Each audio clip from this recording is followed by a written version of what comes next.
Hello everyone, my name is Teacher Lena and I am an ESL online teacher and I work for a few companies. And that's kind of typical when you work as an ESL online teacher, especially when you work full-time as an ESL online teacher. And I like to share with you my experiences because, we grow from each other and we learn from each other. So in this video, I wanted to talk about my experience with Palfish and why I don't work with Palfish anymore. Um, Palfish was one of the first companies I got involved with when I first started.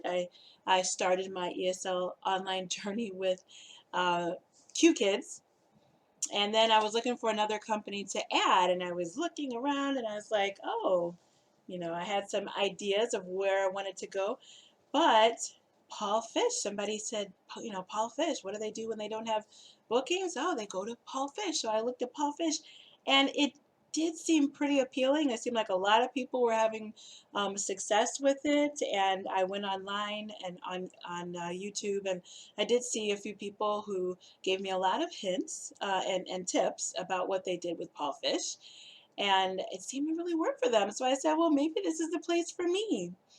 And when I got on there, it was a little confusing because when you first get on, you could either be, like one of their, you could just get hired as like not one of their main teachers, but you get hired on to their platform before you actually start teaching their curriculum. So your first hiring level is just to be able to do free talk and to be able to post videos or to have like a live session with people on their platform, because you could do that. You can actually, I mean, it is like it's Facebook, YouTube, and teaching, ESL class all in one platform. There's so much you could do with that. So when you get on, you can instantly, become like friends with many people all over the world, so they can start following you, right? So they'll see whatever moments or posts that you put up about yourself, and you can start doing that. And some students will actually find you that way.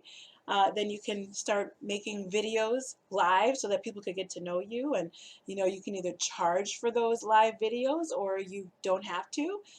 So that was another way to get involved with their platform, or you can seek to get hired to teach their classes. And for that, you get, starting at like $7 an hour. Maybe some people get about $9 an hour. It just depends on what your experience is and how your interview goes. And so that's the other level. But for that level, you need to have, bachelor's, actually not a bachelor's degree. You need to have a TESOL or a TEFL. And um, from as of right now, from what I understand, you don't need to have a bachelor's degree to go with Palfish. So that is a great option for them. And it's pretty cool that you can actually teach on your tablet. So I'm saying all these wonderful things about them. I mean, they are a pretty cool up and coming, you know, um, company to work for. So I was really excited about all these different potentials, things that I could do. And I did start making videos. I started, becoming friends with people and, posting stuff. I was trying to get as active as possible. But when I had my availability, because I already worked with one online company, a lot of my peak times were not available. So I could not give them my peak time. So that probably really did affect why I did not get that many bookings with them. So I didn't get many bookings to start off. So I tried to give them more of my peak time bookings to get more classes. And I got a few, you get a few. But I just didn't feel like I could get enough that made it what I needed at the time. So for me, after I was putting all this energy into making videos and, having all these live sessions and posting, moments, as I call it, I felt like I wasn't getting the number of classes that my effort should have been bringing out of it, So for that reason, I just decided maybe this wasn't for me at this time, because I even tried to open up more of my peak time bookings too, so I could get to see if maybe this will help. Maybe if I just give them more of my peak time bookings and take some away from um, my original company, I said maybe this will give me more opportunities for people to book me. it didn't really seem to help. And I have a lot of experience as a teacher.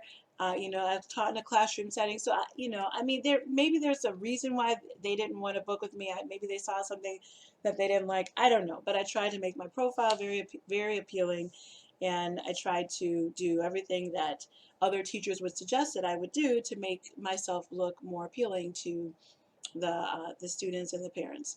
But it didn't work for me. But as when I was very active, I saw that other people still were who came on early were getting a lot of bookings. So I felt like there was something about me and what I was doing that just didn't work out with Palfish. It might work for you, and it worked for many people, but it didn't work for me. And my phone's going crazy.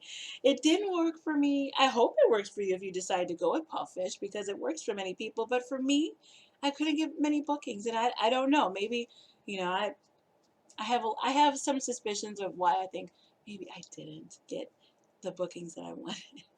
But you have to have your own experience and you have to make your own conclusions. And that was just my experience of why I don't work for Palfish anymore. If it works for you, go with it. But if it doesn't, there's too many opportunities out here for us to continue with a company that doesn't work with us. And they're not all going to work for us. So that's my experience. I hope it helps. Have a wonderful day. And I hope to see you in another video. Please subscribe to my channel and like this video if it was helpful. And I will see you next time. Bye.